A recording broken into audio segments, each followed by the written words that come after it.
Welcome to the National University online class. During this pandemic, I feel proud to be the part of this National University online class lecture as a resource person. Please maintain the health rules.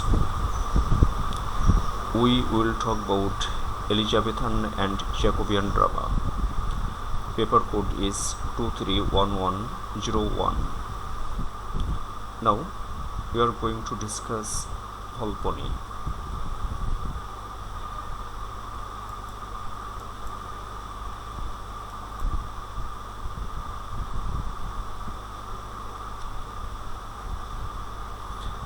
Before we talk about the play, let us learn something about the writer.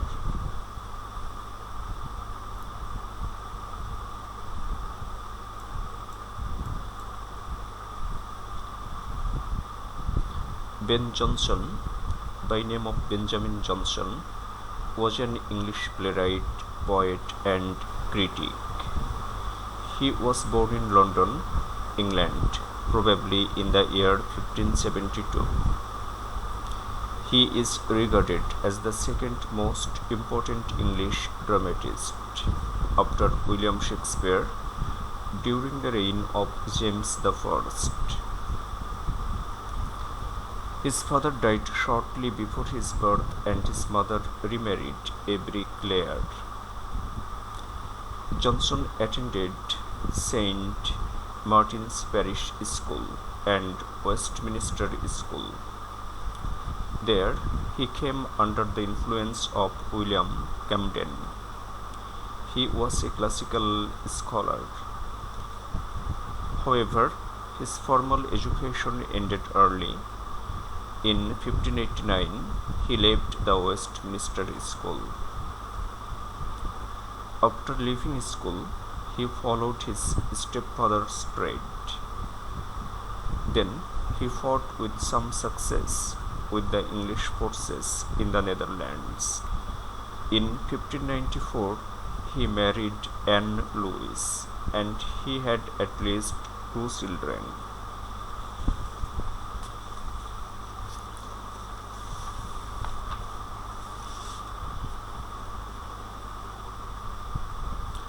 After returning to England, he became an actor and playwright. In 1597, he began to work for Henslowe. Henslowe was the manager of the Second London Theatre Company. Ben Jonson wrote plays for him. He apparently wrote tragedies as well as comedies at that time. The year 1598 marked a change in his status. In 1598, his Everyman in his humour was successfully presented by the Lord Chamberlain's Company, and this play brought him honour and recognition. In this play, Jonson tried to bring the spirit and manner of Latin comedy to the English popular stage. In the year 1598, he killed a fellow actor in a duel, and he avoided capital punishment by proving he could read and write in Latin, but he could not avoid branding. He spent only a few weeks in prison. During his brief imprisonment, he became a Roman Catholic. Shortly after his release, he was again arrested for failing to pay an actor.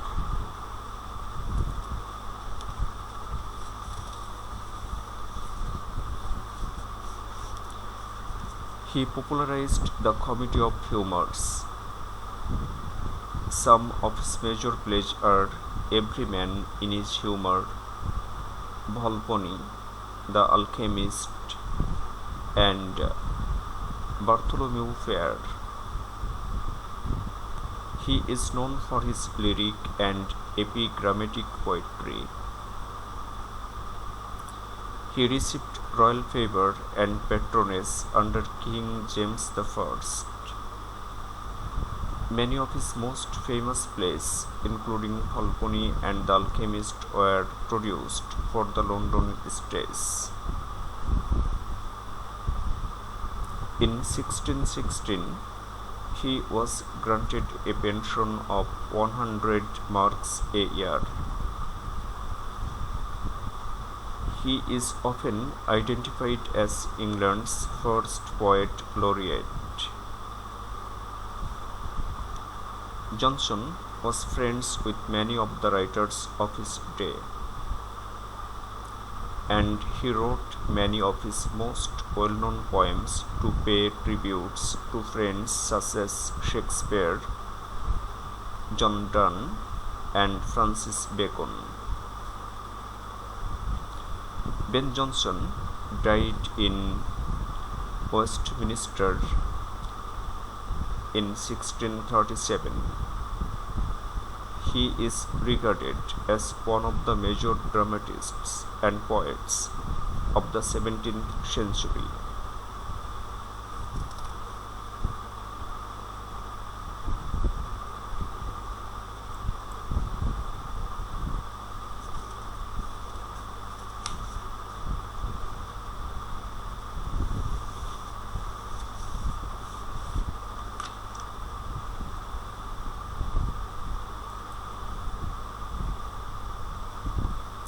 Falcone is the most performed play of Ben Jonson.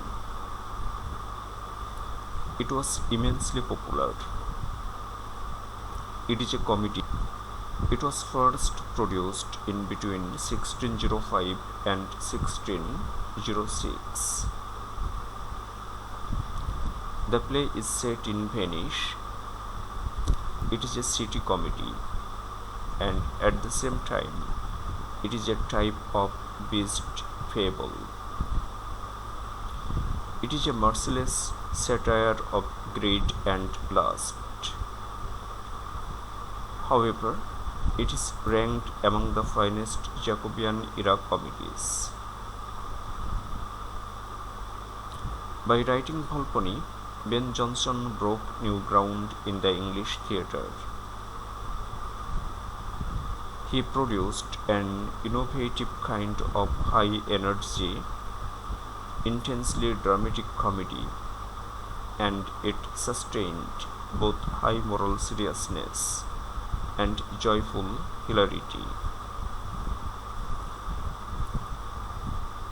Following the Roman writers he admired so much, Jonson set out to make his audience think about the troublingly subversive but exciting power of money. Falcone combines its moral into a very funny and entertaining play. The action changes rapidly, the action is non-stop, and at the same time, the action demands our attention. And Jonson breaks rules and generic conventions along the way.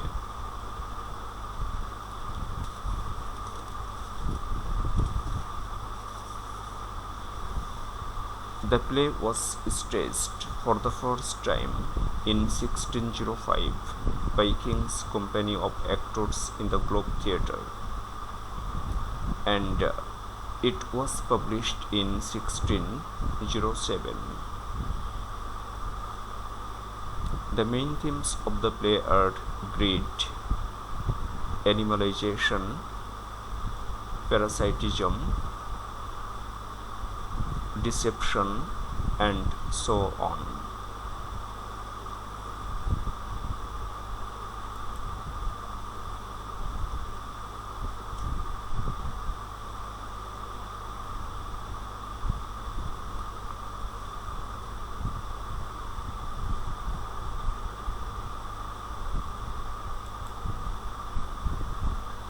The play opens with the discussion between Falcone and Mosca.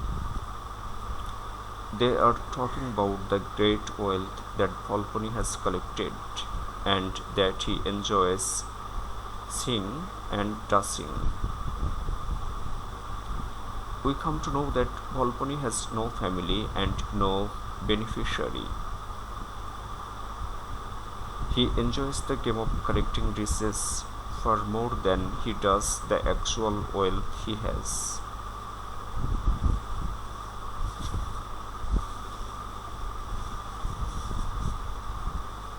Volpone is in fine health, but when Lord Voltor, his first visitor, is announced, he quickly pretends illness for his visitor. And we see that he has brought an expensive gift for Volpone. According to Mosca, Volpone may die at any moment. And if Voltor visits often with an expensive gift each time, Voltor will get the wealth of Volpone. After the departure of Voltor, Volpone and Mosca repeat their performance for the next visitor. And the next visitor is Corbaccio, who is a miser. After the departure of Corbaccio, we see the entrance of Corvino, and the routine is repeated, with Corvino convinced that he will inherit, and in the same way, the two previous visitors were also convinced. Volpone celebrates his new gifts and the successful deception of his visitors.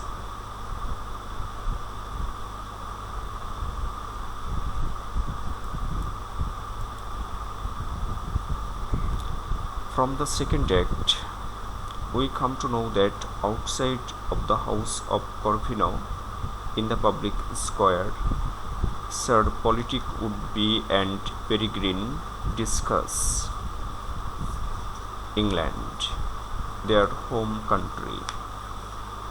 They are trying to impress each other with their relative importance in the world.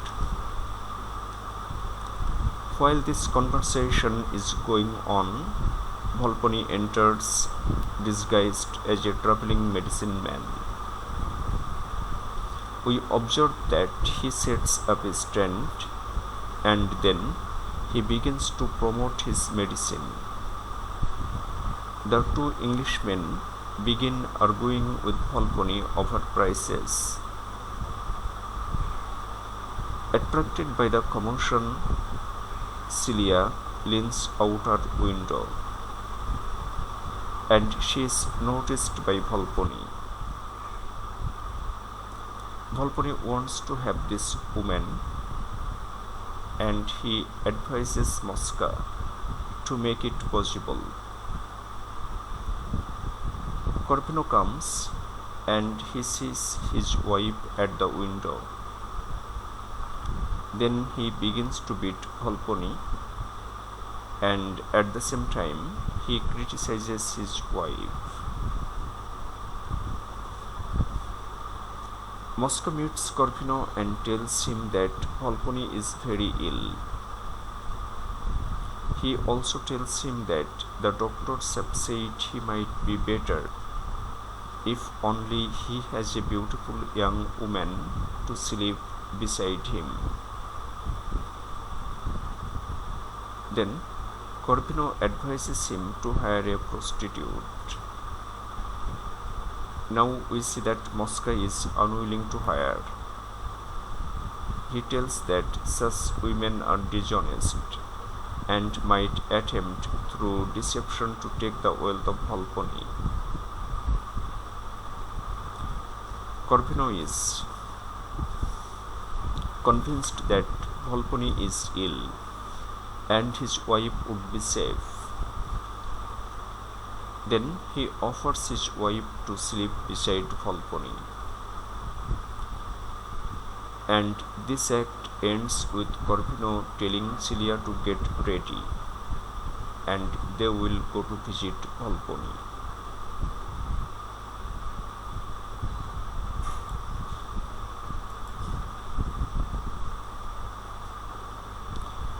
In Act 3, Mosca meets Bonario on the street. Mosca tells that Bonario's father, Corbaccio, is going to disinherit him in favor of Volponi. Bonario does not believe it. Then, to prove it to Bonario, Mosca invites him to the house of Volponi so that he can overhear the meeting of his father with Volponi. While waiting for Mosca to return, Volponi's 3 freaks entertain him until a guest arrives. Now, we notice the presence of Lady Politic would-be. Her constant chatter about meaningless things almost confuses Volponi. He thinks that her chatter might actually kill him. At this moment, Mosca comes. He tells her that he saw her husband with one of the most beautiful women of Venice.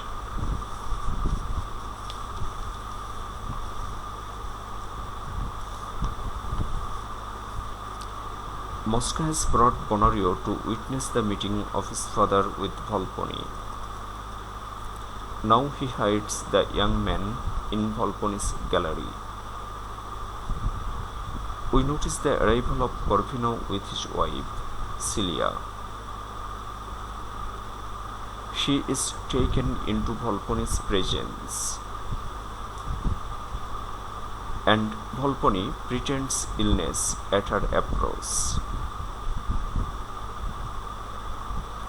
As Mosca takes Corvino away, Volponi jumps up and tries to attack Celia. Then we see that Bonario comes to save her, and the 2 young people exit the room. Volponi curses himself for ill luck. Volponi thinks that now he is in danger, and his plots may be revealed if he is turned over to the police. Mosca takes advantage of the sudden appearance of Corbaccio. He tells him about his son Bonario that he came here in search of him and Volponi in order to kill them. Now, the decision of Corbaccio that he will disinherit his son is further confirmed. Voltur has arrived, and he has come to know about much of the plotting. He is convinced by Mosca that he has misunderstood. He is told that Bonario has convinced Celia to lie about Volponi, so that Corbaccio will not change his will. Now, Voltur agrees to help Volponi, and we see that the 3 go to the Senate to seek legal action against Bonario.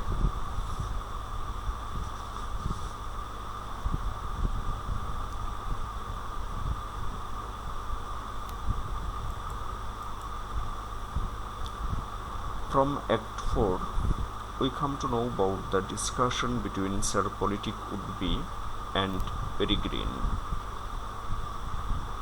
We see that Sir Politic would-be tells Peregrine about his plots and plans for several inventions and ways how to be rich.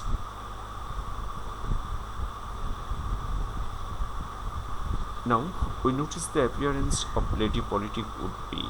She thinks that Peregrine is a woman in disguise. However, she realizes that Peregrine is a man. and then she regrets. The result of the lady's actions is notable here. Peregrine becomes convinced that Sir Politic Woodby is a man without honor. We see the entrance of Mosca. He tells the lady that the woman who was with her husband has been arrested. Meanwhile, at the Senate, the conflicting stories confuse the magistrates. But Voltor provides a defense of Volpone. He attacks on Celia and Bonario.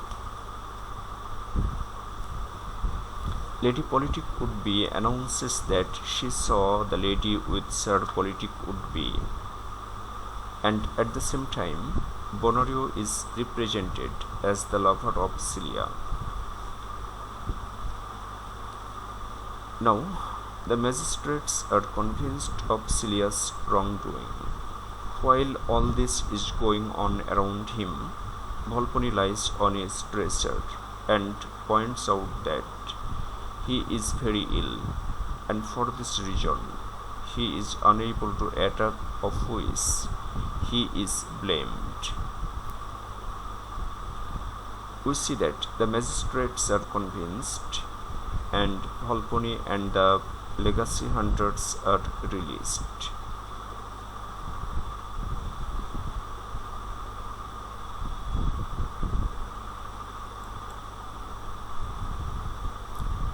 Volpone is confident now.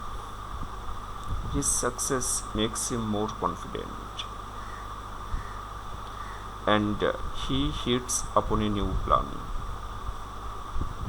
His servants are sent to announce that Volpone has died, and a new will leaves everything to Mosca. Now, Mosca is dressed in the dressing gown of Volpone. He is told to count his riches as Voltor, Corvino, Carpaccio, and Lady Politic Woodby entered. Volpone hides and listens, but none of them speaks out. The deception with Volpone continues, and Peregrine disguises himself and looks for revenge on Sir Politic Woodby. Now the action moves back to Volpone. Volpone enjoys his deception very much, and he tells Mosca to go out into the streets and gloat at his victory. However, we know that Volpone has underestimated his victims and relied upon Mosca. We come to know that Mosca has plans to take the wealth of Volpone. Voltor recants his testimony at the trial of Volpone. Now, the magistrates send for Mosca. The entire plot is revealed. Volpone admits his role. Mosca is first whipped and then sent as a prisoner. Volpone is sent to prison and his goods are donated to a hospital. Voltor is banished. Carpaccio will have to retire to a monastery and turn his estate over to his son. Corvino faces public humiliation, and at the same time, he will have to return his wife to her father, with her dowry tripled in value.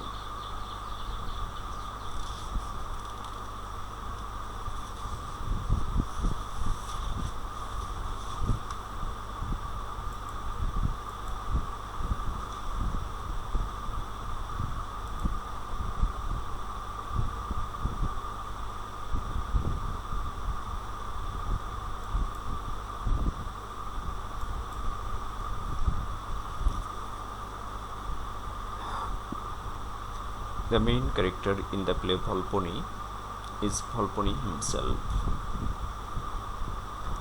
From the play, we come to know that he is an old and rich Italian gentleman. He is a childless man with no beneficiary of his wealth. But we notice that he values wealth above everything. The meaning of his name is Sly Fox, and if we analyze his character, we understand that the meaning of his name is a perfect allegory for his character. In the entire play, Volpone joyfully deceives Voltor, Corbuccio, and Corvino into believing that each one will be the sole beneficiary of his fortune. He becomes richer through them. He is extremely greedy, and he takes immense pleasure in fooling the other Italian men. We also see that he tries to rape Corvino's wife Celia. Though he makes fun of the others for their excessive greed, Volpone ultimately proves greedy for pleasure and dishonesty. We see that he pretends his death. We come to know that he creates a disorder in which he is ultimately discovered. At last, we see that he is deprived of his wealth and effectively sentenced to execution. Mosca is another important character in the play. He is the parasite of Volpone. He is a combination of Volpone's slave and his servant. In the play, we notice that he behaves in a servile manner towards Volpone. Mosca conceals a growing independence that he has gained as a result of the unbelievable ability he shows in helping Volpone's confidence game. Mosca is an expert. He plays the legacy hunters against each other. Like the greed of Volpone, the greed of Mosca is excessive, and even more than Volpone. Mosca operates on pure action. He never displays the least remorse for his deceit. Celia is the voice of goodness in the play Volpone. We know that Celia is the wife of Corvino. She is very beautiful, enough to drive both Volpone and Corvino to destruction. From the play, we come to know that she is totally committed to her husband, even though he treats her in a negative way. She has a faith in God. She has also a sense of honor. But Corvino and Volpone do not have these qualities. However, these qualities guide her toward self-discipline, and at the same time, these qualities guide her toward self-denial. Her self-discipline makes her a foil for Volpone, who suffers a complete absence of that quality.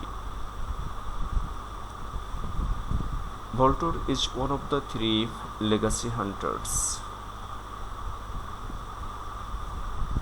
We know that the legacy hunters always circle around Volpone. They give him gifts in the hope that he will choose them as his beneficiary. We know that by profession Voltaire is a lawyer, and as a result he is skilled in the use of words. He is also a social climber. He is conscious of his position in his society, and at the same time he is resentful at being overtaken by others on the way up.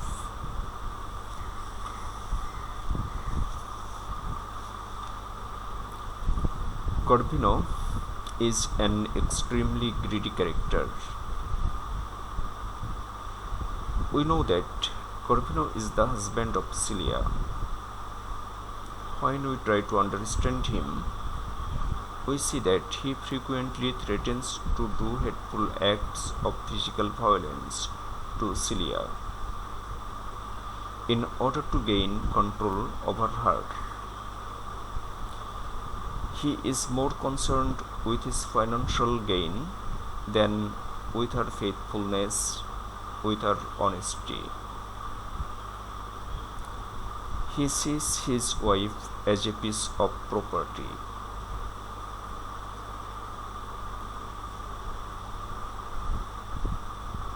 Corvaccio is the third carrion bird circling around Volpone. He is actually very old and he is also ill. Another point is that he is much more likely to die before Volpone. We know that he has a hearing problem. We also see that he delights openly in reports of Volpone's symptoms.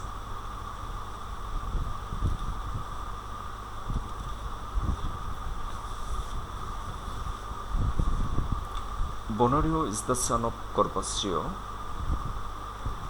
We know that he is an upright youth, and he always remains loyal to his father, even when his father gives false testimony against him in court. We see that he saves Celia from Volpone, and in this way he represents bravery. However, other characters in the play seem to lack the qualities that Bonario has. Sir Politic Woodby is an English knight. He resides in Venice. He represents the danger of moral corruption that English travelers face when they go abroad to the continent, especially to Italy. However, we notice his role in the subplot. He occupies the main role in the subplot, which centers on the relationship between himself and Peregrine, another English traveler. We come to know that Sir Politic is also imaginative. He comes up with ideas for money-making schemes, such as using onions to detect the plague. At the same time, we come to know about his idea that he makes a detailed note of every single action that he performs, including his urinations.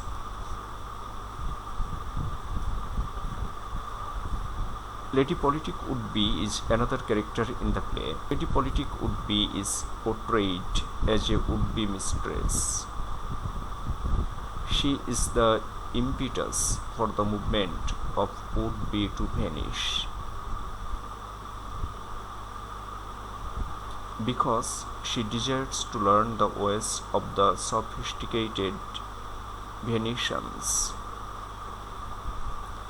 She is very inclined to let anyone know anything about her. However, she is extremely vain. From the play Volpone, we come to know about another character, and he is Peregrine. We know that he is a young English traveller who meets and befriends Sir Politic Woodby upon arriving in Venice.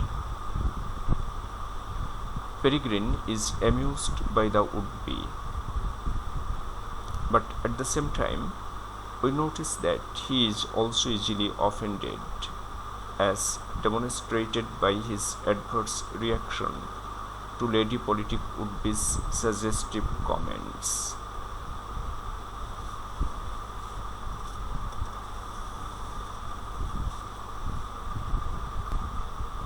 Nano is another character in the play.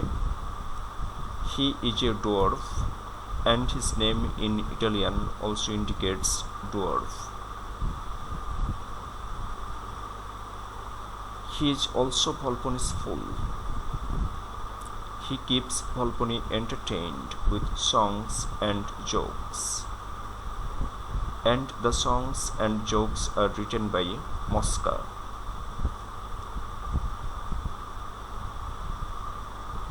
Now about Castron. The only notable fact about Castron is that his name means eunuch. However, there is not much to say about Castron.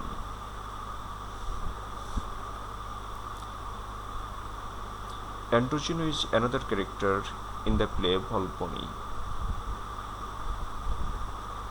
Androgino means hermaphrodite in Italian. We know that he apparently has the soul of Pythagoras, according to Nano, and it has been in gradual decline ever since it left the ancient mathematician's body.